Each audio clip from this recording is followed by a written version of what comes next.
Bienvenue dans ce nouvel épisode. Et c'est de nuit que je me rends dans la région nord de Limoges pour y rencontrer Fred Ring, youtubeur ultra spécialisé dans le gear sur sa chaîne MSOC19. Alors Fred, c'est un pseudo, je m'appelle Jérôme, l'histoire vient d'une private joke d'il y a très longtemps et j'ai décidé de garder ce pseudo, Fred, parce que tout le monde s'en rappelle, hein, tout le monde connaît un Fred. Donc j'ai décidé de le garder et MSOC19 ça veut dire Milsim Spécial Opération Corrèze 19 pour le département où j'ai fait mes premières armes à l'association Airsoft Bréviste. D'où vient ce choix pour le MARSOC ? Alors le MARSOC à l'époque c'était tout juste, c'était très frais, année 2014-2015 et notre ancien TL de la MSOC, il disait bon, on va faire du MARSOC, ils font ça. Je dis moi comme un bon petit mouton, je suis allez c'est parti et c'est venu comme ça et c'est resté de nombreuses années, même encore actuellement. Bon moi personnellement, on va dire que j'ai fait le tour, hein. J'ai quasiment tout eu. Maintenant, je passe un petit peu à autre chose. Par contre, j'accompagne toujours les nouvelles recrues MSOC à se monter un set MARSOC si on suit une petite OP, ou au moins pour avoir des similitudes. Parce que des fois, le stuff MARSOC, il n'est pas adapté pour les parties. Donc, on a quand même gardé une base. Et pour les gens qui veulent pousser plus la tenue, je reste là pour les guider. Comment et quand as-tu découvert l'airsoft ? Je me rappelle comme c'était hier. C'était durant des vacances scolaires où j'ai rencontré le copain d'une copine. C'est vraiment le cas de le dire. Il me dit hey, viens voir Jérôme, j'ai plein de répliques. Alors moi j'étais là, wow, des répliques trop cool, j'ai toujours voulu, j'avais tabasser mes parents à la limite pour avoir un FAMAS dégueulasse Marvi qui m'ont jamais offert. J'ai dit putain.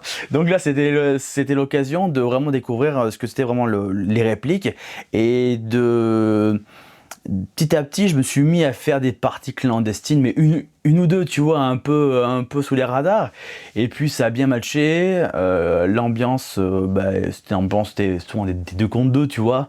Mais déjà la hype à l'époque, c'était fou, quoi. Et après j'ai décidé vraiment d'en faire un petit peu plus. Donc je me suis dirigé vers l'AAB qui est située à Brive. Quelle a été ta première réplique ? M4 CQB Full Metal Cybergun, acheté 439 €. Je m'en rappelle comme si c'était hier. Une boîte bleue en polystyrène dégueulasse. La réplique, il fallait que je tienne le chargeur dedans parce que c'était ignoble. La première réplique que j'ai achetée, c'est celle-ci. Puis après j'ai acheté la fameuse AK de chez CIMAC. J'ai acheté sur Taiwan Gun.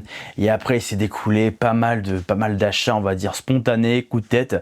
Mais voilà, j'ai eu beaucoup de répliques à mes jeunes débuts. Et puis au fur et à mesure, je me suis calmé. Il y a des périodes, voilà, comme ça. Mais j'ai commencé, on va dire, avec le classico, quoi.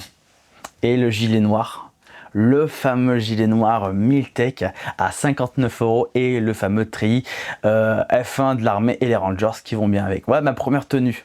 J'ai pas eu de casque, pas de casque, on va dire, qui te font une tête de gland, tu sais, mais j'ai eu quelques casques, on va dire cheap pour commencer.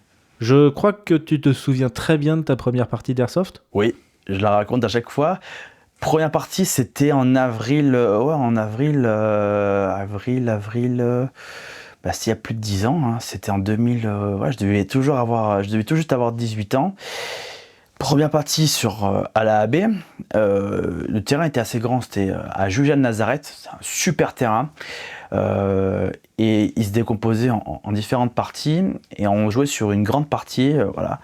Et moi je connaissais vraiment pas le terrain, c'était full forêt. J'ai réussi à rentrer sur le terrain parce que j'étais avec les copains. Par contre, arrivé midi, je me suis perdu sur le terrain. Je m'en rappelle, mais comme si c'était hier. Je dis putain, merde, on sort par où ? Et c'était en plus c'était un dimanche. Et je me fais une petite anecdote, c'était l'anniversaire de ma grand-mère. Donc j'ai fait aller vite au resto et moi j'étais perdu dans les bois. Voilà ma première partie, ça m'a vraiment officiel, c'était celle-là. C'est quoi qui a changé le plus après toutes ces années d'airsoft ? Ce qui a le plus changé, c'est l'accessibilité au matériel, au terrain, à la facilité en fait d'avoir de l'équipement, d'avoir des parties. ça, par rapport à ce qu'il y avait avant, on va dire vraiment le dur de l'airsoft, vraiment ce qui paraît pour nous actuellement être du 1006 ultra hardcore n'importe quoi, c'est ce qui s'était passé en 2006. Non, c'est vraiment l'airsoft a vraiment commencé dans les années 2000, hein, là où il n'y avait pas de chinoiserie. Le seul matos que tu avais, c'était du matos sur eBay. Et j'ai rencontré des anciens joueurs, des gros joueurs qui me disaient, mais c'est simple mec, avant il n'y avait pas d'ITAR, il n'y avait rien, on commandait tout sur eBay, c'était pumped up. Et ils m'ont dit clairement, les meilleurs coups qu'ils ont fait, c'était pendant le crash boursier de 2008, où là, ils ont cartonné. Il me dit, j'ai ramené des trucs, c'est simple, hein, j'avais mis 2000 € sur la table, j'ai eu 4000 $. Et là, c'était le meilleur, voilà. Mais jusqu'à cette période-là, c'était très très difficile d'avoir du matos RS. Et les premières chinoiseries, elles étaient dégueulasses. C'était pas qualitatif, c'était cher et c'était moche et pas du tout, on va dire, adapté. Maintenant, par rapport à ce qu'on voit aujourd'hui, où tu as des marques, tu dis, mais la vraie, c'est laquelle poche? Même moi, des fois, je dis, c'est laquelle la vraie? C'est les mêmes matières. Alors, certes, les finitions sont pas les mêmes, mais tu arrives à des taux de copie, enfin, de réussite, on peut dire ça comme ça, des taux de réussite, tu fais, waouh! Il n'y a rien quasiment, il n'y a rien qui me permet visuellement au premier coup d'œil de dire si c'est une vraie ou si c'est une fausse. Même ils arrivent à copier les étiquettes. Donc tu peux te faire avoir. En fait voilà, maintenant c'est plus, vraiment, faut vraiment s'y connaître. Avant c'était, je commande sur eBay pour être sûr qu'il n'y avait pas de repro et à tout cas. Le Mich 2000, t'étais sûr à 99% que c'était un vrai. Maintenant, tu t'y reprends à 2-3 fois avant de te dire c'est une repro ou si c'est RS. Et pour toi, ça a été quoi le plus impressionnant des changements? Oui, comment dire, les parties. Les parties, ce qu'il y avait avant, c'était vraiment nos limites, hein. Les puissances, c'était what the fuck. Les scénarios, c'était, t'avais un peu de tout, mais t'en avais partout. Tu vois, tu faisais 30 km, tu avais une association d'airsoft qui était là, qui avait son truc. Maintenant, pour avoir une bonne OP, faut avoir son carnet d'adresse, faut avoir sa réputation, faut avoir tout son pédigré, voilà, pour avoir accès à des parties, on va dire, sympas. Mais avant, tu pouvais aller tous les 2-3 mois, tu avais une grosse OP. Maintenant, si tu en fais 2-3 par an, qualitative, c'est-à-dire que la PAF que tu mets correspond au résultat qu'il y a sur le terrain. La dernière partie que je fais, c'était avec Bassin Airsoft, où là, tu payes une PAF entre 50 et 60 balles, mais tu as des véhicules, tu as vraiment tout le truc, quoi. Tu n'as pas un instincteur qui est là, il faut le ramener. Là, tu as vraiment le char, le véhicule, tu as l'application en ligne pour te repérer avec tes missions et compagnie. Donc là, c'est assez chiadé. Là, je veux bien payer. Mais elles sont très peu nombreuses. Maintenant, ça se compte sur les doigts d'une main. Et c'est souvent voilà, des petits trucs, on va dire, régionaux. Donc voilà, avant, tu en avais beaucoup, un peu de tout. Maintenant, tu en as plus beaucoup, mais c'est beaucoup plus ciblé. C'est le tri. Ça trie. On en parlait tout à l'heure, mais l'accessibilité à l'airsoft a fait venir de tous les joueurs, tout type de joueurs. Des consommateurs, des passionnés, des intéressés, des curieux, des gens qui sont là pour faire du Call of Duty. Donc tu dois faire un tri, t'as pas le choix, c'est comme en boîte de nuit, hein.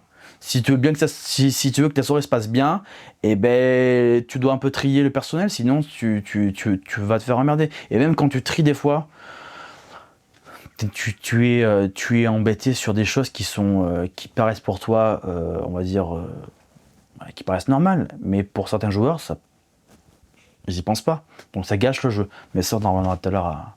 Après toutes ces années d'airsoft, as-tu observé un changement chez les joueurs, que ce soit sur les terrains ou sur YouTube? Alors oui, oui. Non, si je disais non, c'est vraiment, je vis dans une grotte et je regarde que mon nombril. Oui, bien sûr, il y a du changement, mais il y a toujours des passionnés. Il y a toujours des cons. Ça, il y en a partout, hein. Ça n'a pas changé, ça ne changera jamais. Dans toutes les disciplines, il y a des gens qui sont fréquentables, d'autres qui ne sont pas fréquentables. Et dans l'airsoft, tu retrouves ces gens-là, mais après à toi de bien t'entourer et de pas, on va dire, et d'être moins impacté par ces gens-là. On sait très bien sur quel type de parties ils se retrouvent, voilà, des dominicales, voilà. Du coup, j'en fais quasiment plus. Les seules dominicales que je fais, c'est avec les copains, quand on monte sur Paris, on fait un marathon, voilà, on fait un truc, on fait une partie, voilà. Mais voilà, on pose le cerveau, on y va pour les copains. J'y vais pas pour une performance. Le joueur maintenant, enfin, comme toujours, il est au cœur du truc. Le fair play, c'est la base. Hein. Y a des joueurs qui, franchement, je veux dire honnêtement, il y a des nouveaux joueurs, ils sont ultra fair play. Les mecs, ils s'en prennent une direct. Et t'as des joueurs qui ont de l'expérience, qui ont de la bouteille. Et c'est avec eux que tu te prends plus le chou. Donc en fait, il n'y a pas de règle. Après, les gens changent. Moi, j'ai commencé à 18 ans. J'étais comme ça. Maintenant, les nouveaux jeunes qui ont 18 ans sont comme ça. Et c'est un changement qui s'opère. C'est un cycle en fait. Comme je te dis, c'est un cycle. Eux, ils nous voient un petit peu comme des extraterrestres, et nous, c'est pas. Ils disent, mais c'est quoi ça? Alors que la génération qui nous précède, nous, était pareil en fait. C'était qui? Mais c'est qui ces jeunes qui arrivent avec des trucs cybergun, des trucs dégueulasses chinois? Et en fait, voilà, il y a les deux générations, en fait, elles se taquinent un petit peu. Et ça fait le résultat que moi j'ai vécu, enfin que j'ai observé, c'est que cette ancienne génération, maintenant, va jouer qu'entre elles. Sur des événements privés, sur des événements bien définis, et la jeune génération va jouer sur des défouloirs géants de 200 personnes. J'en ai vu, je l'ai fait. Les batailles rangées dans des couloirs, dans un hôpital abandonné, à 200 personnes, c'est bien quand tu commences, t'as l'adrénaline, t'en prends plein la tronche. Quand tu vois ça, avec un peu de recul, tu dis ah, c'est bon, je vais rentrer, il est 15h, ouais mais c'est bon. C'est ça, je vais rentrer, et il y a toujours ces gens, voilà, c'est une infime partie, mais qui donnent une mauvaise image. Genre aller au McDo, habillé full tenue, c'est débile. Je te regarde toi, hein. C'est débile, ça donne une mauvaise image, tu passes pour un con. Tu crois impressionner quelqu'un, t'impressionnes personne, tout le monde se fout de toi. C'est très cringe. Non, l'airsoft, c'est comme le tuning en fait. C'est un des sports où tu dois montrer qui c'est qui a la plus grosse. Il y a d'autres trucs comme ça, mais et t'as toujours cette petite particule de bofferie qu'il faut absolument contrôler.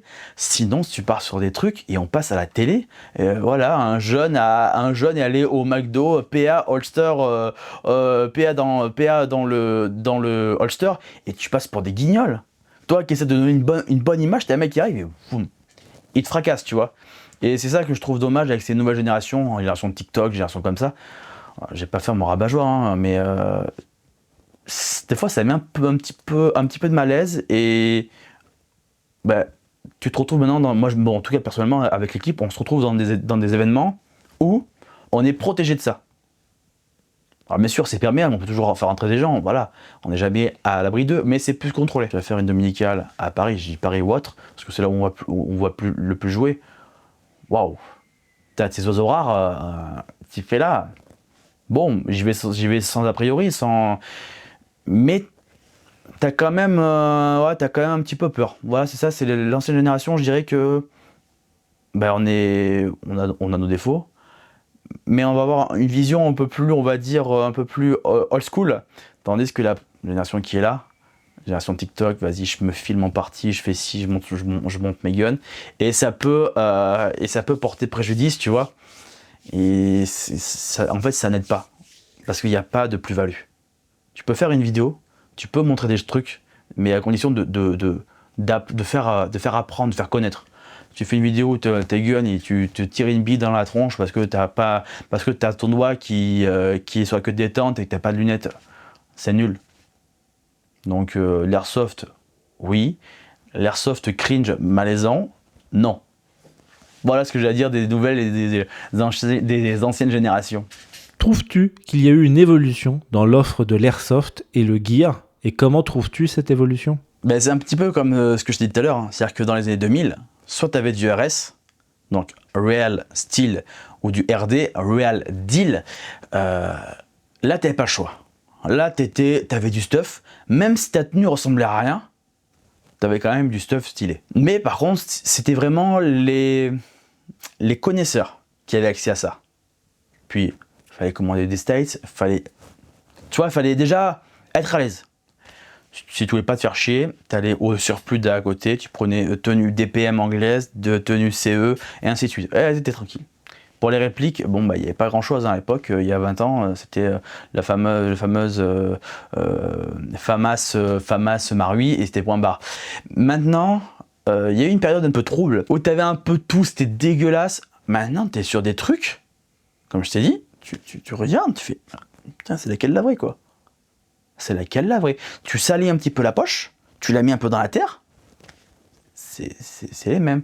Même l'étiquette, ils reproduisent l'étiquette, même les marquages, même les flocages.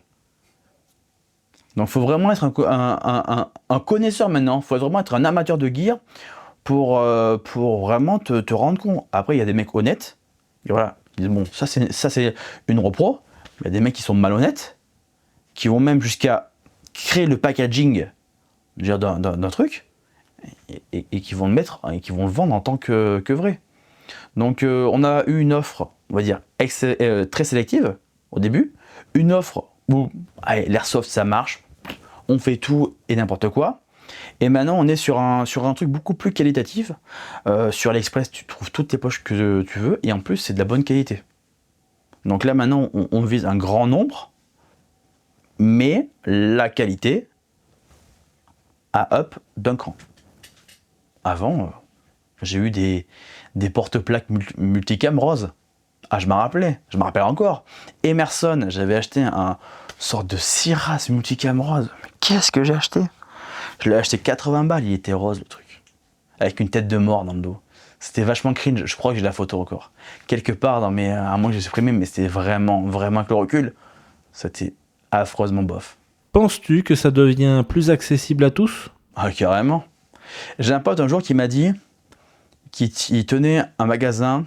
Depuis qu'on vend des répliques d'airsoft à 100 balles, on a des joueurs à 100 balles. Même, je crois que Dingo avait fait une vidéo sur ça, sur est-ce que l'airsoft doit être élitiste. Il y a quelques années de ça. J'avais écouté sa vidéo et je me dis, la sélection par l'argent, c'est con, hein, c'est triste, hein. Mais ça c'est bon côté et ça c'est mauvais côté. C'est peut-être, on va dire, c'est la réalité, hein, voilà. Quand tu vas dans des boîtes, quand tu vas dans des boîtes de nuit à 500 € l'entrée, j'ai une connerie. Tout le monde peut pas y aller, tu vois. Tu vois, c'est vraiment un clan fermé. Mais au moins, c'est des gens qui se retrouvent, ils sont entre eux, tu vois. Et quand tu fais rentrer tout le monde, t'as de la cohabitation qui doit se faire. Et des fois, c'est très compliqué. Alors, moi, j'ai jamais recalé personne. Tous les gens qui sont venus me voir, me parler, j'ai toujours conseillé les gens. Qu'il y ait du pognon, pas de pognon, que tu sois n'importe quelle religion ou n'importe quelle couleur. Je m'en fous, t'es un passionné, on parle entre passionnés, je te montre comment ça marche, je t'explique voilà, comment faire. J'ai jamais rien caché. Je dis voilà, tu veux acheter ça là, bah, tu contactes lui, tu dis que tu viens de ma part, et là. Et j'ai toujours donné les petits tips pour permettre de gagner du temps. Parce que, comme j'ai dit, pour avoir du gear, faut en remuer de la merde, hein. Des heures, j'ai passé des heures et des heures et des heures à chercher, tu vois, à chercher du matériel, à chercher les meilleurs plans et à cartographier dans ma tête, tu vois, les prix, faire comme un petit Argus, tu vois, du matos pour après dire comme ça, ce que tu vends, c'est trop cher, c'est pas assez cher. Mais même encore, tu vois, on me contacte, qu'est-ce que t'en penses? Bon, maintenant je suis un peu moins dans le coup, mais voilà, il y a toujours moyen de conseiller les gens sans avoir un melon comme ça. Parce que c'est ce que... En fait, MSOC 19, c'est ça aussi, c'est amener les gens à la réflexion, au conseil, et à chercher par eux-mêmes. Même si c'est une chaîne de vulgarisation de l'airsoft ou du matériel en règle générale, moi j'avais pour but d'enseigner, on va dire, les préceptes de... si tu veux, du gear, je te donne les clés. Par contre, je ne te mâche pas tout le travail. Tu veux des infos, je te donne l'info. Après, c'est à toi de prendre ton clavier, de prendre quelques risques, de contacter les bonnes personnes. Et après, tu verras, ça sera encore plus satisfaisant. Parce que quand ça arrive dans la bouche directement, ouais, j'ai dit, attends, il m'a trouvé un truc, je vais lui redemander. Non mec, tu vas le faire toi-même. Et tu vas avoir cette réflexion qui va se répercuter sur tout ton matériel. Et franchement, t'es content quand t'arrives à avoir un item que t'as mis des années à trouver. Des années. Moi, j'ai l'item on va dire le plus dur que j'ai trouvé dans le Marsoc, c'était une tenue en Marpat Woodland, en Gen 3. Pour les connaisseurs, c'est l'uniforme du Marsoc. En France, c'est entre 800 et 1000 euros le set. Moi, j'ai trouvé beaucoup moins cher parce que, tu vois, j'ai fait des bonnes brasses pour essayer d'aller trouver un mec qui avait ça. Et c'est ça, en fait, que j'ai essayé d'inculquer aux gens, c'est de prendre des risques un petit peu, pas des risques inconsidérés, mais de faire des démarches pour essayer d'avoir son matos. Tu joues en team. Peux-tu nous expliquer en quoi consiste une team en Airsoft ? Alors, une équipe en Airsoft, une team, c'est plus qu'un groupe d'amis, hein. C'est vraiment, ça va plus loin que ça. Ça veut dire on se connaît tous depuis très longtemps. On fait rentrer des gens dans notre équipe, mais on va dire seulement sur certains critères. Déjà, on se côtoie tous, les familles, les enfants, donc faut que ça matche. Déjà, c'est le premier principe. Et ensuite, il y a la mentalité du joueur. C'est un joueur qui est renfermé, qui partage pas, direct. C'est un peu comme les sélections de l'armée. Si le mec il correspond pas à ce qu'on recherche, et puis ça vient spontanément. C'est-à-dire que nous, les membres de la MSOC 19, la plupart sont issus de l'association Airsoft Briviste. C'est un petit vivier de joueurs, ils sont une trentaine. Et si on voit qu'il y a une pépite, ça te dirait de venir. Alors bien sûr, l'adhésion au groupe, l'assimilation prend entre 6 mois et 1 an. Déjà, ça fait le tri. Et on peut voir si la personne est motivée à s'investir financièrement, parce que c'est un coût. Quand on part sur une OP, il faut du matos, faut ça, donc il faut que ça marche. Il faut aussi que l'envie soit là. On va pas forcer les gens à dire eh, viens. C'est toi qui viens à nous. Et après, c'est comme un marathon. Si tu as encore envie de rester, tu restes avec nous. Puis au fur et à mesure, on va dire que là, j'explique comment on fonctionne. Donc les gens qui regardent ta vidéo, ils vont comprendre, c'est comme ça que ça marche. Donc voilà, après, c'est la personnalité de la personne qui va faire vraiment le tout. Si c'est un con, clairement, tu prends tes clics, tes claques et tu montes ta team. Mais si la personne, elle est bienveillante, elle partage, elle est dans le don de soi, bah let's go, quoi. Voilà, on a des gens qui viennent de tous les horizons. On a des cadres, on a des employés, on a des chômeurs, ça arrive. Oui, qu'est-ce que tu veux, ça, voilà, c'est comme ça. Mais ce sont des personnes qui ont envie, qui sont motivées, qui ont quelque chose de bien en eux. Parce que quand on est sur une grosse OP, faut pouvoir compter les uns sur les autres. Faut pas qu'il y ait d'individualisme. C'est vrai, écoute, je te passe ça, je te dépanne ça, nanana. Chacun amène une pierre à l'édifice. C'est comme une équipe, c'est comme une squad. T'as un médecin, t'as un radio, t'as un chef d'équipe, et c'est ça. Et nous, pour l'instant, c'est comme ça qu'on fonctionne. Naturellement, j'ai pris le lead de la MSOC 19 parce que voilà, les circonstances ont fait que. C'est un truc qui me plaît parce que c'est des copains, mais voilà, il faut gérer sans gérer. Tu vois, t'es pas un chef. C'est ça qu'il faut dire. C'est moi, je suis ok sur une OP, c'est moi qui prends les décisions. Mais en vrai, je suis comme mes copains. Il n'y a pas de supériorité hiérarchique à la noix. Si on est tous pareils, par contre, quand on est sur une OP, il en faut un qui ait les infos, après qui les distribue. Donc c'est comme ça qu'on s'organise un petit peu, mais voilà, c'est sans prétention, c'est des copains, c'est une famille, et puis après let's go, hein, c'est comme ça que ça marche. C'est ce qui fait aussi la longévité d'une équipe. Une équipe qui n'est pas, on va dire, soudée, qui n'ont pas les mêmes valeurs, vraiment, hein, en termes de valeurs, elles se déchirent. Elles se déchirent. C'est ce qui s'était passé il y a quelques années de ça. Il y avait une grosse équipe, mais 2 mentalités différentes, 2 valeurs différentes. Une est là encore aujourd'hui, l'autre n'existe plus. Donc voilà, il faut faire vivre la chose. On fait des soirées, on fait des journées de cohésion, on fait des trucs comme ça. Ça, c'est super important. Parce que sinon, tu meurs en fait. Et le fait de toujours être refermé sur soi, ben, c'est pas bon parce que nous, on vieillit, on a d'autres, on va dire, visions de la vie, de l'avenir, projet professionnel qui changent. Et donc, il est important de faire entrer du sang frais. Tu vois ? Et les grosses équipes, en fait, c'est qu'elles font ça. Les grosses équipes qui sont encore bien implantées, et ben, de temps en temps, une fois par an, ou une fois tous les 2 ans, ben, il y a une autre personne qui vient, qui amène quelque chose. Peut-être qu'un jour, MSOC 19, ben, ça sera quelqu'un qui sera dans le lead sur une OP, par exemple. Et moi, je serai le plus tranquille derrière. Mais voilà, en tout cas, à l'heure actuelle, c'est comme ça que se compose l'équipe. Et c'est comme ça que nous, on fonctionne. Et regarde, ça fait plus de 10 ans qu'on est là. Non, ça va faire... je te dis une connerie. Ça fera 8 ans. Pas 10 ans, ça fera 8 ans. Je suis un peu marseillais. Ça fera 10 ans en 2015. 2015, pardon. Ça fera 10 ans en 2025. En 2025, voilà. Comment est-ce que vous vous organisez au niveau de la team ? Est-ce qu'il y a des rôles particuliers occupés par certains ? Ouais. Alors, ça dépend toujours les parties qu'on fait. Si c'est une partie dominicale, tu fais ce que tu veux. Nous, les dominicales, elles servent juste à tester le matos. Le jour, on va dire, du match final, de la finale, de l'affrontement, voilà, du clash, faut que le matos soit prêt. Faut que notre équipement soit opérationnel. Et après, voilà, notre matos, le jour J, il est bon. Ensuite, suivant comment on est dans l'équipe, il y a un médecin, un radio, souvent, je reviendrai après dessus, mais il y a un mec qui est à la radio, il y a un sniper, il y a un soutien, voilà. Mais ce qu'on fait aussi, c'est qu'on joue beaucoup avec d'autres équipes. Genre la dernière OP qu'on a fait, il y a des joueurs qui se sont greffés à nous, ils étaient tout seuls. On leur dit, écoute, tu viens avec nous, ça marche comme ça, ok.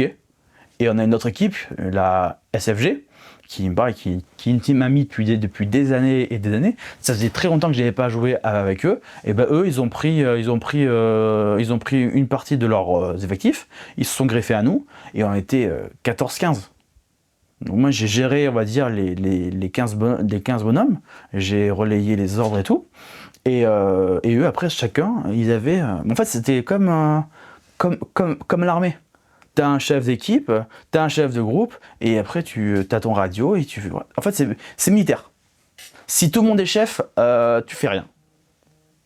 Si tout le monde fait n'importe quoi, c'est de la merde, et ça gonfle tout le monde. Donc, il y en a un qui balance à un autre, qui balance aux autres, et ainsi de suite. Mais ça marche comme ça, sinon c'est le bordel. Donc je dirais que pour des petites OP, voilà, toutes mignonnes qui durent un jour, même pas une OP, mais une grosse omicale un petit peu chiadée, on va pas se prendre le chou. Il y a un TL, un médecin, un sniper et deux assos. Moi je peux jouer le rôle de radio en même temps, mais sur un truc plus gros, c'est impossible. T'es obligé, à moins que tu aies une équipe de l'apocalypse, vraiment un truc qui soit bien rodé, mais quand tu prends des gens à droite à gauche, c'est compliqué, tu joues pas souvent avec eux, donc il faut s'adapter et faire confiance aux gens qui sont avec toi déjà depuis des plombs. Donc voilà, il faut composer avec toute ton équipe, et nous, voilà, on sollicite souvent des gens de l'extérieur. Déjà, il y a par exemple 2-3 personnes qui jouent régulièrement avec nous, qui ont leur équipe chez eux, mais quand ils veulent faire une bonne partie, ils nous contactent, et puis voilà, let's go. Avoir un bon radio, c'est super important, il va se reconnaître. Mais voilà, donc il faut composer avec tout le monde, et ça des fois c'est compliqué. Quels sont les avantages et inconvénients qu'amène le jeu en team ? Alors c'est que de l'entraînement en fait. Il y a certaines teams qui vont dérouler, parce qu'elles vont driller, elles vont faire que ça. Nous, on est tranquille. Je veux dire, le dimanche, on va pas driller comme des tubs sous la pluie. Hein. Je te dis, on est tranquille. Par contre, voilà, on a quand même un peu d'expérience, on a un peu de ci. Je dis pas qu'on se repose dessus, mais on prend ça beaucoup plus à la tranquillou. On joue pas notre vie, on est là pour s'amuser. Il y a des équipes qui drillent. Sauf qu'après, tu tombes dans des trucs un peu malsains. Pour toi, tu drilles, t'es imbattable. On a vu des mecs qui drillaient, mais en jeu. C'est-à-dire que nous, on était des cartons avec des répliques. Tu fais non mais attends mec, t'es là pour quoi? T'es là pour nous faire mal ou pour jouer? Donc tu vois, il y a 2 niveaux. Que tu drilles ton matos chez toi, ok, tu te prépares physiquement, il n'y a aucun problème. Par contre, tu drilles pour taper du carton et le jour J, le mec en face qui a rien demandé, il se prend un boulet de canon à 1 mètre dans le pif, c'est moyen. Donc on n'est pas des forces spéciales, hein, comme je dis, on est là pour s'amuser. Il y en a qui jouent leur vie, c'est très bien, mais voilà, il faut modérer le fait de driller. Et mais par contre, ça amène un certain confort. Dire, voilà, toi tu fais ça, tu fais ça, tu fais ça. C'est plutôt pas mal. Maintenant, en termes de... Ce qui est difficile, c'est surtout en termes de temps. Ça prend pas mal, c'est chronophage. Hein. Faut que les gens soient disponibles. Et avec notre équipe actuelle, mais tu as des commerciaux, tu as des cadres. Donc les week-ends, c'est compliqué pour eux aussi de tout concilier. Dire voilà, vas-y, on va taper du carton. Et si c'est pour taper du carton, c'est très bien. Mais encore faut-il le faire correctement. Si tu fais des mauvais passages de porte, si tu fais des mauvais trucs, bah, en fait, c'est de la merde. Tu vois? C'est très bien de faire des séances photo, j'ai rien contre des séances photo, drill, un petit peu mytho, tu vois, c'est très très beau. Mais tout le monde n'est pas Lara Tactical, tout le monde n'est pas Chimera Stratégie, tout le monde n'est pas voilà, un force spécial et tout le monde n'a pas de formation, on va dire, de close combat. Donc, il faut y aller avec modération. Tu peux t'entraîner à faire des rechargements rapides, des trucs comme ça, mais quand tu fais des passages de porte un petit peu olé olé, tu dis mec, moi le dimanche, je veux juste tirer de la bille, j'ai pas envie de me prendre un coup de brécheur, à la porte. Donc voilà, c'est ça aussi, le jeu en équipe entraîne certes une cohésion, mais il faut pas que ce soit non plus que ça empiète trop sur la vie de famille, sur la sécurité des gens. Ben, bref, c'est vraiment à prendre avec des pincettes, y aller mollo. Et justement, est-ce qu'il y a une recherche du entre guillemets parfait pour être opérationnel à 200%, et est-ce que ça passe par quelque chose comme la fiabilité des répliques ou du matériel? Le parfait, c'est quand il n'y a plus rien à enlever. Et ça, on me l'a dit il y a quelques jours, et j'ai dit yes, ok, j'ai compris. Voilà, quand il n'y a plus rien à enlever, et là, ça peut dire que ta tenue, elle est parfaite. Genre, moi, sur ma tenue que j'ai fait sur l'OP, elle était quasiment parfaite pour moi parce que j'avais quasiment j'ai des trucs qui n'allaient pas, mais elle était quasiment parfaite opérationnelle. J'ai dû faire un petit changement de réplique en cours de route, mais sinon elle était vraiment adaptée. Donc la recherche 100% opérationnelle pour l'Airsoft, c'est ridicule. Voilà, c'est ridicule. Si tu veux vraiment faire un truc opérationnel, tu ressembles pas du tout à ce que tu ressembles sur les photos. Hein. Si vraiment je devais être opérationnel, mais je serais un clodo. Hein. Franchement, j'aurais des trucs qui n'ont rien à voir avec ma tenue actuelle. J'irais en fait à l'essentiel et au minimum. Au début, j'ai commencé avec un AVS énorme, j'étais un tank. Plus tu as vieilli, tu dis bon, attends, on enlève ces conneries, on enlève ces conneries. Et à la fin, tu finis presque à poil, tu vois. Parce qu'on fait de l'airsoft, on ne tire pas à balles réelles. Je dirais, on serait à balles réelles. Peut-être que la plaque, je la prendrai avec moi, tu vois. Mais là, on fait de l'airsoft, donc tu peux te permettre d'avoir des petites fantaisies. Et on voit bien que les mecs qui sont minimalistes, je me rappelle, pas l'OP dernière, mais encore l'OP d'avant, il y a un mec qui sort des bois, il était à poil, limite, le mec. Il nous a atomisés. Donc tu vois, le rapport opérationnel airsoft et le rapport opérationnel terrain, bah, c'est pas du tout le même. C'est vraiment pas du tout le même. Donc moi je dirais que pour avoir une bonne tenue, il faut que ça soit adapté à ton rôle, à ton environnement. Ça sert à rien d'avoir une ceinture de combat de l'apocalypse et d'avoir un gilet de l'apocalypse énorme, c'est en pleine forêt. Par exemple, ou d'avoir un casque balistique. Enfin, moi j'en porte un parce que pour des raisons de sécurité, je préfère en porter un. Mais voilà, il y a toute une réflexion à faire sur ta tenue et sur ce que tu dois en fait porter. C'est pas je mets ça parce que putain, mais tu te retrouves avec 3-4 poches, je veux dire, qui ont la même utilité. Il y avait un membre de l'équipe, il avait il avait une configuration qui était what the fuck. J'ai dit mais pourquoi t'as une dump poche ici qui est derrière, c'est de la merde, qu'est-ce que tu veux pas mettre ton mag? Il fait ah ouais, bah ouais, faut que ta réplique tu la tiennes de ton bras fort et de ta main faible, bah tu vas prendre les... Tu vois, il y a vraiment toute une réflexion. Et mettre une poche, c'est bien, c'est facile, hein. La mettre intelligemment, au bon endroit, bah, je peux te garantir que c'est beaucoup plus dur. Alors, au niveau des répliques, ah oui, je t'ai pas répondu à la réplique. Il y a une autre question qui arrive, donc c'est y a-t-il un besoin primordial d'avoir une réplique fiable? Ou du coup de passer peut-être à la case upgrade? C'est obligé d'avoir une réplique fiable. C'est obligé, au moins tu es sûr que tu vas pas partir dans des réparations de l'extrême au milieu de la forêt. Ça peut arriver, hein. Ça peut arriver, mais il y a des plateformes, tu vois, qui sont moins sujettes à ce genre de problème. Moi, ce que je joue avec le plus, c'est ma PTW.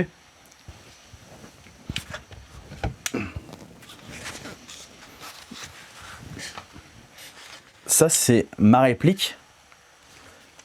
Ça c'est ma réplique fétiche. C'est la réplique, je sais que tu fais une révision par an, t'es pas emmerdé. C'est une PTW, je l'ai depuis de nombreuses années. J'ai fait un entretien, on va dire, normal, une fois par an, voilà. On nettoie l'intérieur, on nettoie le cylindre et c'est parti, tu es tranquille. J'ai fait la pression topée avec celle-là, j'ai pas de problème. Je sais que je peux lui faire confiance à 200%. Les optiques sont réglées, je sais que je la pose là, je la reprends 6 mois après, ça ne bougera pas. Et j'ai pareil, c'est pareil, ça c'est ma MWS, bon, qui va avoir, pareil, j'ai quelques trucs à modifier en externe, mais sinon c'est vachement fiable. T'es pas emmerdé, tu mets ton chargeur, ça tourne. Ça tourne. Même à un moment, j'ai eu le tube de crosse qui s'est légèrement dévissé. J'ai pu tirer 2 chargeurs en plus. J'ai pris le risque, hein, j'aurais pu avoir une grosse panne. Mais voilà, ça n'a pas bougé. Et voilà, la fiabilité, tu pars pas à la guerre avec une arme pas réglée. Tu vas au combat avec une arme qui est réglée, où les piles sont chargées, tu fais pas pour on verra bien. Ben là c'est pareil en fait, tu fais en sorte, certes l'airsoft c'est pas la guerre, mais quand tu passes 2 jours dans les bois avec un truc qui marche pas, et ben c'est vachement frustrant. Tu dis putain, j'ai attendu 6 mois pour faire stopper, et là mon truc il marche pas. Donc voilà l'intérêt d'avoir vraiment du matos fiable. Donc voilà, moi je suis sur MWS et PTW. Mais ça franchement, j'en suis assez content. Elle est... Moi je kiffe, moi je kiffe. Bah elle est réglée pour toi quoi. Ah moi je kiffe, ça, en fait. C'est tellement jouissif, tiens, tu pointes, clac, tu tires. Oh putain c'est réglé. Et les AK? En fait c'est pas que ça me plaît pas, c'est que si je dois avoir une AK, c'est une AK GBVR. C'est une GHK, mais c'est la seule occasion où j'aurai comment dire, une des rares, je dis ça, une des seuls noms, parce que j'ai fait une OP avec une AK-74, mais sinon ouais, ça serait vraiment une AK on va dire modernisée. Là je dirais ouais, mais sinon il n'y a plus trop de répliques qui me font vachement envie. Peut-être une MCX, GBBR, là je dirais bon, on peut parler. Mais sinon, il y a plus de répliques vraiment en type M4 ou AK qui me font waouh. Non. Non, après, c'est vraiment être de la réplique spécifique. Comme le ML36. Hein. C'est un lance-grenade de l'apocalypse. Et je le veux parce que je l'ai testé. J'ai fait, mais c'est mortel. Tu balances une taguine à 300 mètres. 300 mètres, hein. 300 mètres et c'est précis. Quand on m'a fait tester ça, j'ai fait ah ouais. Ah ouais, bon, il y a quelques trucs qui sont un peu pas très ergonomiques, mais sinon, cartouche CO2, 10 tirs consécutifs possibles, tu peux toucher un tank à 300 mètres. Et c'est précis, ça le pire. C'est vraiment très précis. Organe de visée latéral. Et là, j'ai fait. Ouais, parce que là, je joue de plus en plus Taguine. Et là, les Taguine, je pense la dernière OP, j'ai plus tiré de Taguine que tiré avec ma réplique. Hein. Véridique, hein. J'ai tout cramé. J'ai acheté une caisse de grenades, j'ai tout passé, j'ai fait, bref, allez, quitte à jouer, c'est parti, les copains te diront, hein. J'ai passé mon temps à tirer en l'air avec des grenades, du coup j'en ai même racheté d'autres, je suis à 40 grammes de taguine, 40 mm, j'en ai 15 à main, c'est parti, tu vois, parce que c'est immersif. Il me manquait plus qu'un truc, c'est tirer à blanc, avec un pistolet, tu vois, avec un PA, et là, je suis heureux, hein, comme ça, derrière, ouais, c'est ça, tu vois, c'est ça que j'aimerais vraiment avoir, c'est faire un truc réaliste, sans pour autant passer pour des paramilitaires, mais vraiment qui est l'immersion. Si tu verras, c'est ce qu'on cherche tous, c'est l'immersion, c'est se sortir un peu de cette vie un peu tranquille et dire le week-end, bon écoute, le week-end mec, là, ça a pété. Hein. C'est ça, tu vois, que je recherche, et que dans notre pays, ils ont droit, donc c'est frustrant quand tu vas voir les vidéos sur Milsim West ou États-Unis, hein. Pas Milsim West Europe, hein, où les mecs ils tirent en automatique.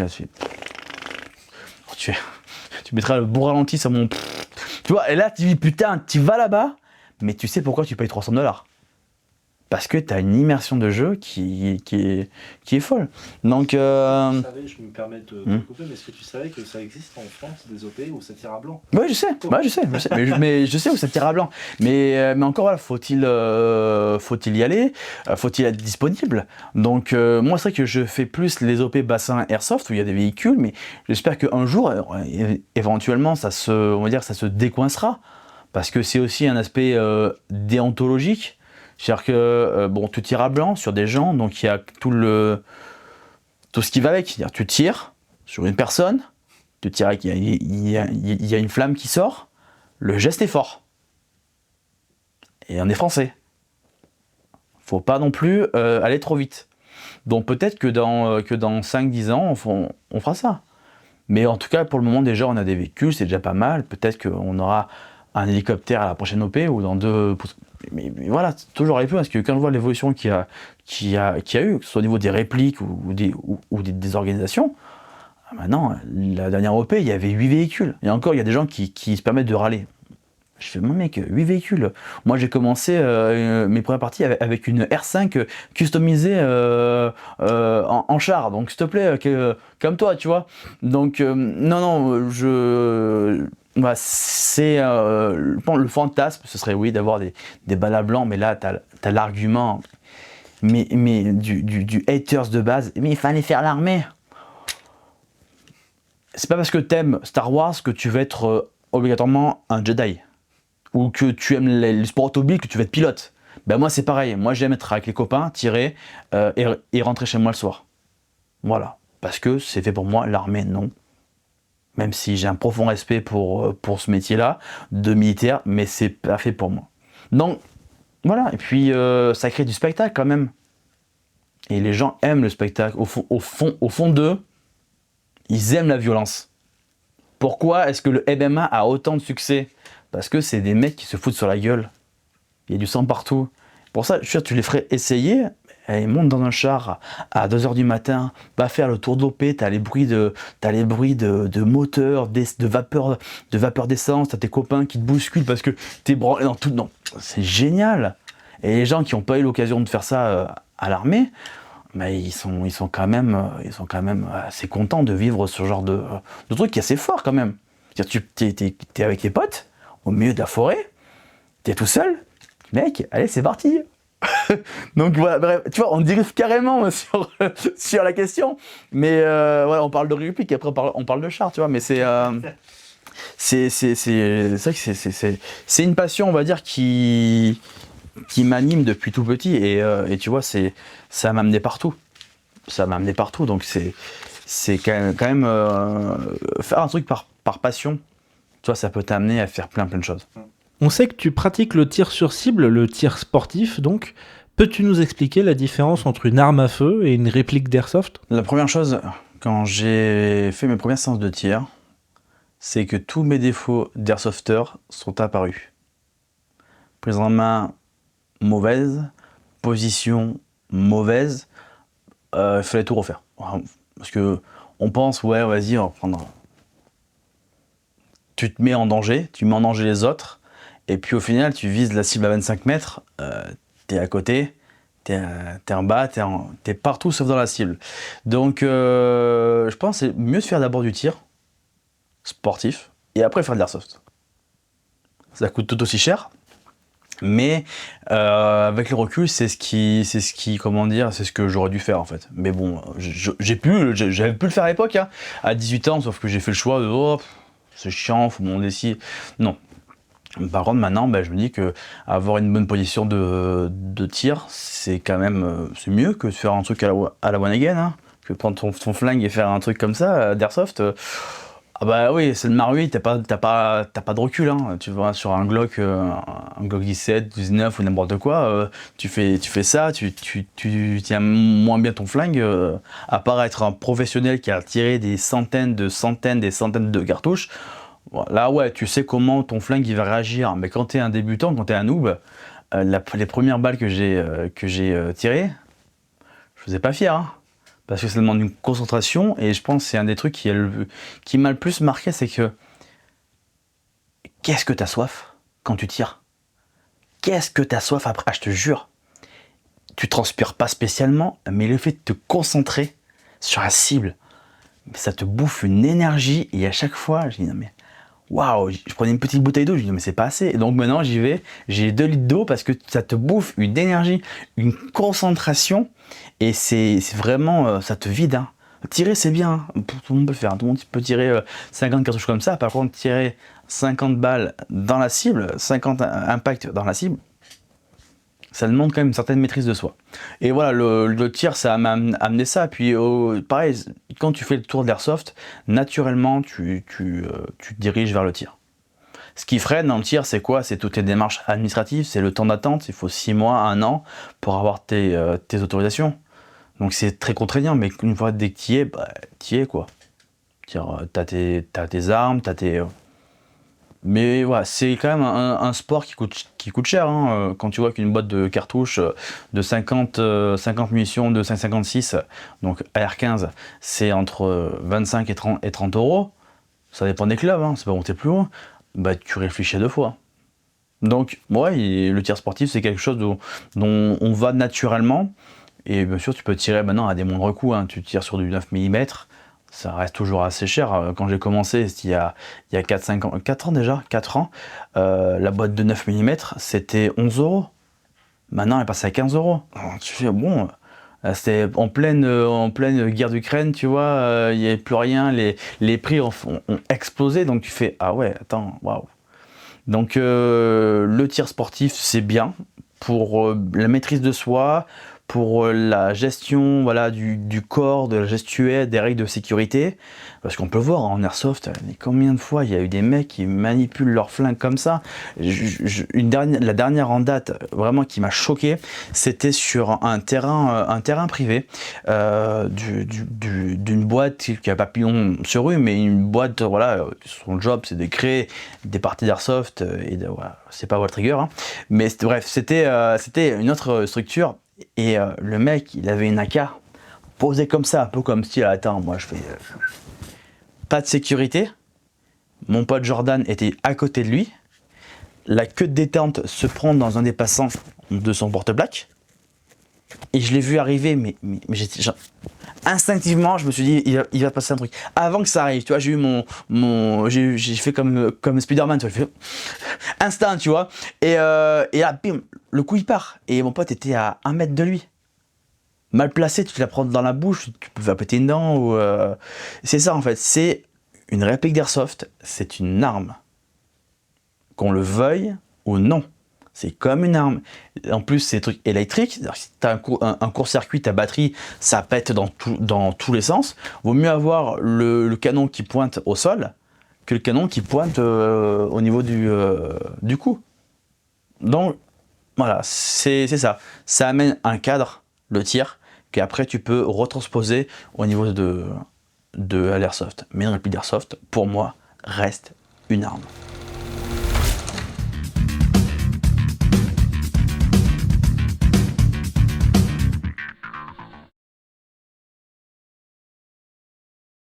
Bonjour à toutes et à tous, petite vidéo tuto sur l'achat de matos Airsoft sur le net.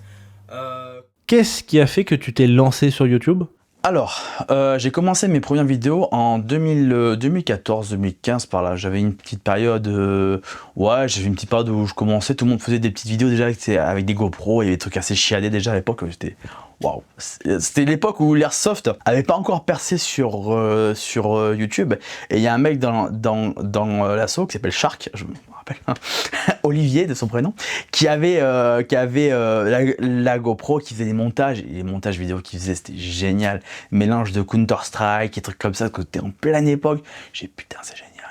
Et donc moi j'ai dit vas-y, c'est parti, je me lance, j'achète une caméra pourrie bien sûr, je la mets sur mon casque, j'étais content, je fais mon petit montage, je demande comment tu fais pour faire ça, et puis voilà, de fil en aiguille, j'ai monté mes vidéos, et jusqu'à arriver là maintenant quoi. Il y a 2 ans, je me suis lancé le défi de 2 ans et demi, non 2 ans, je me suis lancé le défi de faire une vidéo par semaine d'airsoft ou d'autres, pas que d'airsoft, mais on va dire de la vulgarisation et du décryptage de matériel militaire, et ça a matché, ça a mis du temps. J'ai pas non plus 150 000 abonnés, mais entre mes débuts où j'avais 1000 personnes et maintenant j'en ai un peu plus de 15 000, il y a quand même un petit peu de boulot, il y a un peu d'heures de recherche, un peu d'heures de montage. Après, ça m'a permis de rencontrer plein de monde et tisser mon réseau. Très clairement, ça fait toujours plaisir quand il y a une marque qui me contacte, ouais, il ne faudrait pas présenter mon matériel. Bon, maintenant je suis un peu réticent parce qu'il faut toujours, il y a toujours une contrepartie, tu vois. Puis c'est pas ce que je veux véhiculer sur la chaîne. Je suis influenceur entre guillemets, malgré moi, mais on va dire que je m'en fous. Moi, je fais ça pour le plaisir. Je fais ça pour le plaisir, et voilà, je regarde toujours, mais ça m'intéresse beaucoup moins qu'avant, combien ma vidéo elle a fait de vues. Moi, le principal, c'est que la vidéo finale elle me plaise, que les gens qui me suivent depuis des années puissent quand même avoir leur petite dose de gear, de connaissances. Mais c'est vrai que là, en tout cas, avec les temps qui courent, j'ai beaucoup moins de temps pour du montage. Je fais appel à un caméraman privé pour les montages, pour les tournages et pour les montages, parce que j'ai pas le temps, ça me bouffe, RGS me prend un sacré paquet de temps. Donc je peux, si je veux continuer en fait, soit j'arrête tout,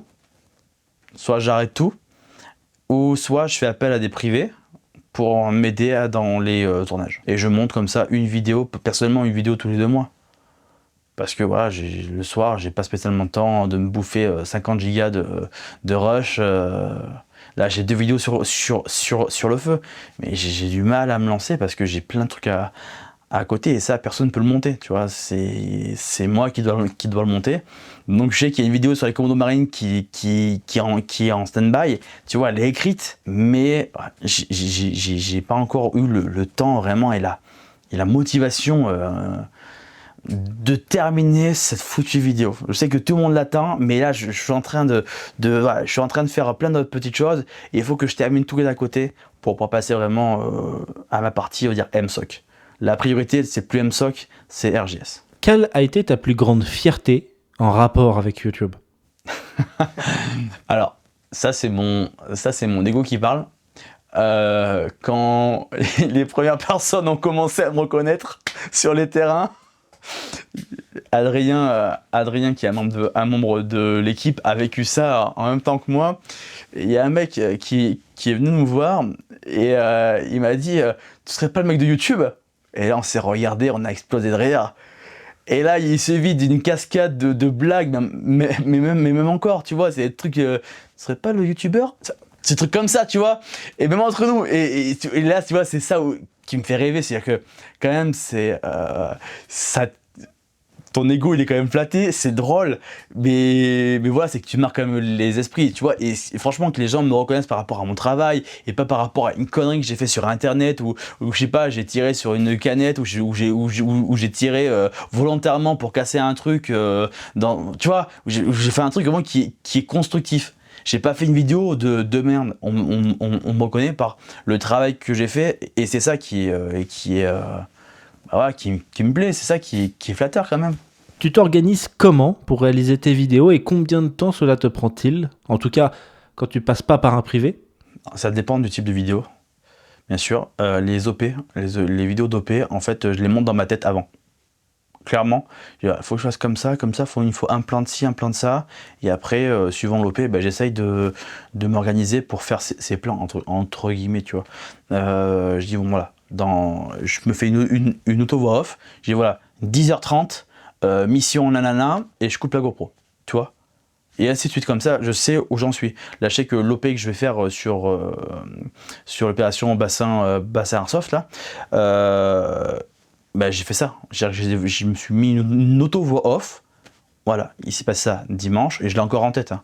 Dimanche, il s'est passé ça, ça, ça. Même si le début de la vidéo il est marqué, je me dis mission, aller au camp adverse récupérer un otage. Et moi, si je veux faire un sous-titre, une petite annotation, je me perds pas. Ensuite, pour les vidéos de descriptage, c'est là où ça prend le plus de temps parce qu'il faut que je vérifie toutes les informations. Tout. Faut que je passe par des contacts. Et ça, c'est le plus dur, c'est que des contacts qui sont dans le milieu, qui connaissent vraiment, il n'y en a pas beaucoup. Donc j'ai gratté énormément, je vais sur les forums, je regarde, je fais ma petite liste de courses, entre guillemets, et après j'essaye de raconter l'histoire du régiment, de telle ou telle unité, ou tel pays par exemple. Sans rentrer dans les détails, parce qu'il y a des choses qui ne peuvent pas être dites, même si c'est facilement trouvable. Il faut pas, il faut pas que tout soit trouvable au même endroit. Tu vois, j'ai eu la réflexion. Je peux faire des descriptions d'unités, mais je peux pas raconter. Il y a ça, ça, ça et ça et ça. Il y a des choses que je peux pas dire. Et ensuite, il y a des petites vidéos comme ça. Même quand la vidéo, je la fais réaliser par quelqu'un d'autre, j'écris le script. Ma plus grosse vidéo, c'était Infield, la vidéo sur le camouflage. Ouais, j'ai fait une partie, c'était un de mes plus gros projets, et pareil avec le tank, où on tire sur un tank, c'était vraiment un de mes plus gros projets parce qu'il fallait écrire, il y avait du monde, il fallait vraiment que je m'organise. Et des fois, l'organisation, c'est là où je pêche un petit peu. Donc je fais l'effort de tout écrire, voilà, scène 1, scène 2, scène 3. Et puis voilà, j'essaie d'avoir une bonne équipe, d'être encadré. Parce que dans mes contacts, il y a des professionnels, tu vois. Donc non, on fait comme ça, comme ça, comme ça. Donc seul, tu peux le faire, c'est beaucoup plus dur, ça prend plus de temps. Et t'as une charge mentale qui est conséquente. Quand tu as des gens qui gèrent, ne serait-ce juste l'équipement, l'habillage, déjà, t'es bien. Pour Infield, j'étais devant la caméra, derrière, sur les côtés, et ça l'a fait, tu vois, mais avec du recul, je prendrais une autre personne pour gérer les figurants, par exemple. Dire, toi, tu vas là, tu fais ça, fais ça. Mais bon, c'est en faisant qu'on apprend. C'est quoi ou ça a été quoi le plus dur ou le plus embêtant quand tu réalises une vidéo? Déjà, c'est le manque de moyens, le manque de rush. Et putain, tu filmes un truc et ça va pas. C'est des petits couacs à droite à gauche. Ça, en fait, ce qui est le plus dur, c'est qu'il faut toujours réajuster au fur et à mesure le tir pour éviter d'avoir trop de trucs à refaire à la dernière minute. Donc c'est ça en fait le plus dur, c'est de s'adapter constamment à ta vidéo. Tu as réalisé une vidéo décryptage de matériel utilisé dans une série, ce qui nous amène à la question fatidique. Quel est ton top série et film? Non mais là. Putain, je suis mauvais en film en plus. Hein. J'en ai vu beaucoup, mais je les retiens difficilement les noms des films. C'est vrai que des films où il y a de la baston, où il y a des guns. Oh, c'est difficile comme ça, mais franchement, une des scènes que je regarde constamment, constamment, on va dire fréquemment, et qui me saoule pas, c'est le soldat Ryan, le moment où il débarque, hein, moi je me rappelle, c'était en 98 ou 99, je me rappelle plus, c'est sorti. Je sais plus, mais je l'avais vu à la télé quand j'étais jeune, et cette scène m'a vraiment marqué. Même encore la scène de début, là, quand on voit le petit papy qui va sur la tombe, ça me fait toujours autant d'émotion. Après, j'aime beaucoup maintenant la série SEAL Team, qui passe sur, je sais plus, sur OCS ou autre, où là vraiment, enfin, j'ai jamais vu une série comme ça. Il, il y a tout qui va. Il y a tout qui va. C'est-à-dire qu'ils vont même prendre le pointeur, le réticule de Léotech et reproduire les petits grésillements qu'il y a au niveau comment dire, du point rouge. Alors, je sais pas si t'as mis les yeux dedans, mais un Léotech, en fait, c'est pas un cercle. C'est plein de petits points. Ils ont réussi à reproduire ça. Et même le niveau de matos qu'ils ont. Moi, cette série, je l'ai regardée, mais une partie, mais j'étais là, je fais, mais les mecs, le détail. Tu vois des séries qui sont faites par des militaires, parce qu'il y a tout ce qui va bien, il y a tout, et des séries qui sont faites par des consultants. Ou seulement des consultants, on va dire, qui sont là juste sur une petite période. SEAL Team, c'est 7 saisons, je crois. C'est magnifique. C'est pour moi une des meilleures séries de guerre, d'action qu'on peut voir actuellement. C'est une des meilleures séries en termes de réalisme, d'immersion et de matos, de Gyardos. Bah, c'est monumental. Il n'y a pas un seul truc chinois. C'est que du matos américain, c'est du Cry, c'est du AE stratégique, c'est des guns de l'apocalypse. Là, tu fais, ah ouais, franchement, c'est beau et l'histoire aussi est belle. Les saisons s'enchaînent plutôt bien, étaient vraiment au cœur de l'action, aussi au cœur de la vie de forces spéciales comme eux, qui vivent des difficultés dans leur famille, aussi bien dans leur famille que dans leur mission, tu vois, tous les aléas qui peut, la mort d'un camarade. Et t'es vraiment impacté parce que c'est vraiment bien joué et tu vois que les mecs, c'est des militaires qui ont vraiment écrit le truc. C'est pas un scénariste lambda qui dit on va faire un truc sur Navy Seal pourri claqué comme on peut voir. Là t'as vraiment, pour les connaisseurs du détail, t'as des AVS Cry en AOR1, c'est introuvable. Et même j'ai un ami qui connaissait un des costumiers et il travaillait directement avec Cry pour sortir du mat. Donc vraiment, je conseille, c'est vraiment cette série. Après, en film, moi, je reste classique. Moi, La Chute du Faucon Noir, c'est le film, je pense, qui ressort à chaque fois parce que c'est un des meilleurs films de guerre qui soit. Après, les films de guerre comme ça, c'est le classique, le Rambo, truc comme ça, avec le recul, tu te dis non mais il y a vraiment une histoire, c'est vraiment pas qu'un mec qui tire avec une M60, il y a vraiment un truc derrière, donc plus tu grandis, plus ta vision des films est différente. Moi quand j'étais petit, que je regardais Rambo, je voyais un mec qui tirait avec des biceps énormes et des pecs énormes, tout transpirant.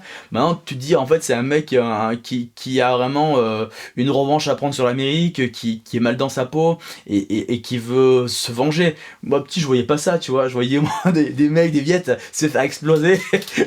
ou voilà, c'était vraiment pour la beauté. Mais maintenant, c'est vrai que t'as des visions, plus tu grandis, c'est normal, t'as des visions un peu plus complexes. Mais voilà, j'ai pas de film, bien, c'est le best. Je pense que c'est des séquences de films, des passages. Comme voilà, le soldat Ryan, quand ils sont sur la plage, quand tu vois les corps qui volent, et quand t'apprends après qu'ils ont vraiment pris des gens qui étaient amputés, les acteurs qui sont au sol, ils ont vraiment des jambes en moins, et moi, gamin, je me revois le mec, Tom Hanks, qui tire le type, il y a un obus qui pète, et il tire le type, il y a juste le tronc. À moi, gamin, ça m'a marqué, tu vois. Cette scène du débarquement, mais elle est gravée à jamais dans toutes les mémoires. Comme la dernière scène de fin où il tire sur le tank, tu vois, et le tank explose. Ah, c'est du Spielberg, donc voilà, il n'y a pas de film, mais ma série de guerre préférée, on va dire, c'est SEAL Team.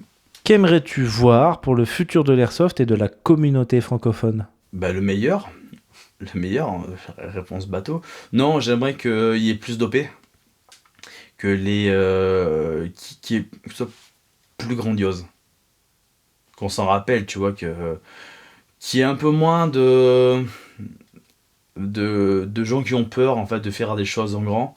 Moi j'aimerais franchement faire une op en France où il y a un hélicoptère, où il y a des balles à blanc, où il y a vraiment un truc, mais pareil, il faut des sponsors, faut beaucoup d'organisations. Et ouais, c'est pour la commu, j'aimerais bien qu'il y ait ce genre d'événement en France et pas à l'étranger par exemple. À l'étranger, il y a. En France, on a encore. On rame. On rame, on rame. J'aimerais bien qu'il y ait quelque chose d'un peu plus puissant. Et puissant, mais quand même qui soit sain. C'est-à-dire, si c'est je préfère que ce soit géré par une association qui a un but non lucratif et pas une entité, on va dire, sordide qui veut aspirer l'argent des gars, proposer une partie qui n'a rien à voir avec la PAF, où là, bah, non, ça vaut pas le coup. Par contre, une association qui met en place des bénévoles et qui fait un truc de l'apocalypse, je dis ouais, carrément. Moi, je souhaite ça. Mais, comme je dis, comme on dit tout à l'heure en off, hein, on a l'airsoft qu'on mérite. Les associations, on en a eu beaucoup. On les fait crever une par une parce qu'on préfère jouer sur des terrains autres. Maintenant, on pleure parce qu'il n'y en a plus. Donc moi, ce que j'ai envie de dire, c'est créer votre asso et let's go, quoi. Qu'aimerais-tu ne pas voir pour le futur de l'airsoft et de la communauté francophone ? Des TikTok très malaisants sur l'airsoft. Ça me fait beaucoup rire, en même temps ça me fait peur. Ça me fait limite, j'ai honte pour eux. Mais ouais, un peu moins de TikTok et de vidéos malaisantes. Franchement, ça nous ferait le plus grand bien. Mais il y aurait plus de Nord chez Airsoft. Hein.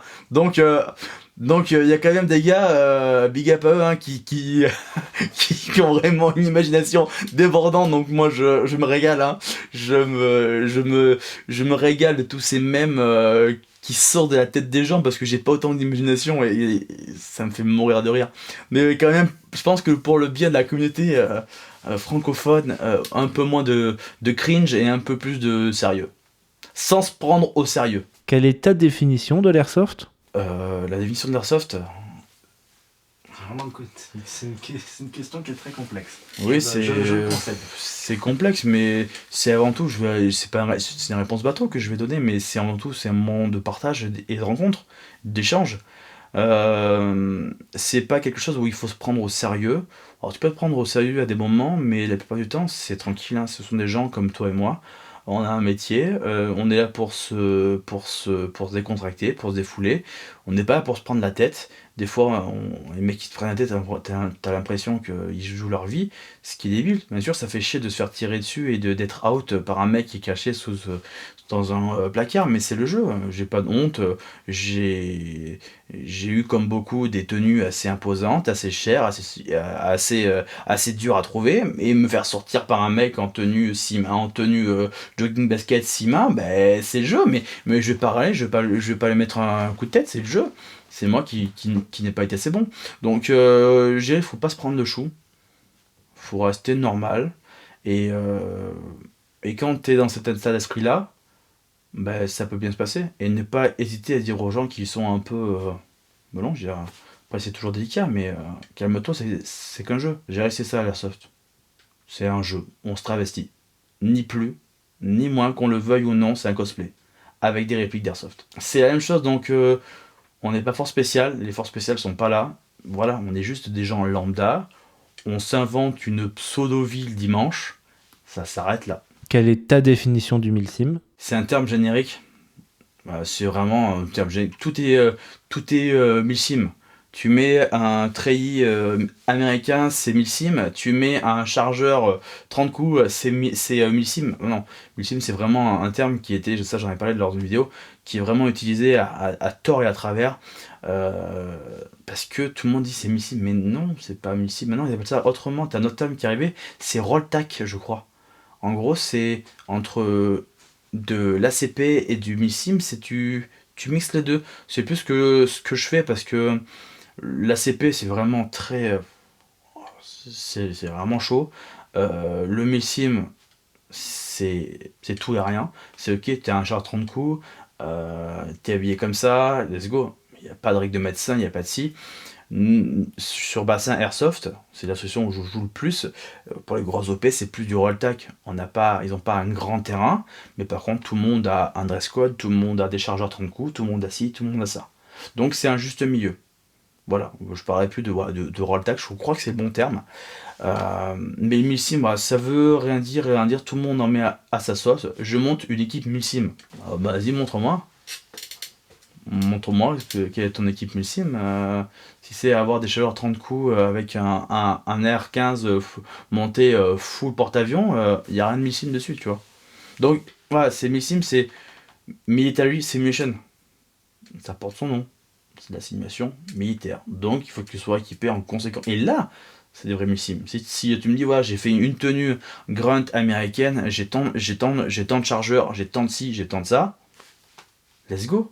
Et que tu joues avec ton groupe, let's go. Là, c'est Milsim. Si t'es juste un airsofter qui a mis un chargeur 30 coups dans sa réplique, qui est en jogging basket, c'est pas Milsim. Ça, c'est du freelance, quoi. Donc voilà la vision du Milsim. Quelle est ta définition du fair play ? Le fair play, c'est mettre son ego de côté. Et le mec qui t'a eu en jogging Sima, bah tu dis bon allez, je t'en veux pas, c'est pas de ta faute, mais bien joué. Voilà, c'est ça. Non mais le fair play, c'est accepter de prendre un shoot, un shoot propre d'un mec que tu vois pas et que bien joué. Des fois ça m'arrive, des fois je prends un shoot, je sais pas si c'est un shoot, si c'est une branche. Comme on dit, quand il y a un doute, il n'y a pas de doute, donc bon. Mais t'as différents niveaux de fair play. T'as le fair play de début de matinée où t'es chaud, tu vois. T'as le fair play de avant midi où là, c'est bon, c'est bon, on va le manger. Et t'as le fair play de l'après-midi où là, le mec, il est fatigué, il tolère plus rien, tu vois. Tu vois, il y a il y a différentes jauges. Après, le fair play, c'est sûr que quand t'as un mec, tu dis, attends, je t'ai eu là, il dit, ah non, mais tu m'as pas eu. T'as envie de lui briser la nuque. Ça nous est arrivé. C'est pour ça que moi, en CQB, je dirais même nous, en CQB, on joue avec des traceurs. Au moins, tu dis, le mec, je t'ai eu là. Et ça a beaucoup plus de poids que de dire, je t'ai eu. Je t'ai eu, c'est vrai. Non, je t'ai eu là. Et effectivement, quand tu regardes les rushs, je t'ai eu là. Donc voilà, le fair play, il va à l'adversaire. Et il y a aussi, pour toi, hein, quand t'as un adversaire qui est fair play, t'es fair play aussi. Mais quand en face, ça commence à être pas fair play, soit tu réagis intelligemment, tu dis bon, c'est rien, c'est qu'un jeu, je me déclare, oh, je suis avec les copains, on va pas péter l'ambiance. Mais des fois, le fair play, tu dis, non mais attends, mec, je me décarcasse, je vais te chercher, tu m'allumes, je t'allume aussi. Et tu me dis non, moi je t'ai eu là. Ah non, c'est pas vrai. Et là, tu pars dans des discours de sociologie en pleine partie. C'est pour ça que je vais rebondir aussi sur une des précédentes questions.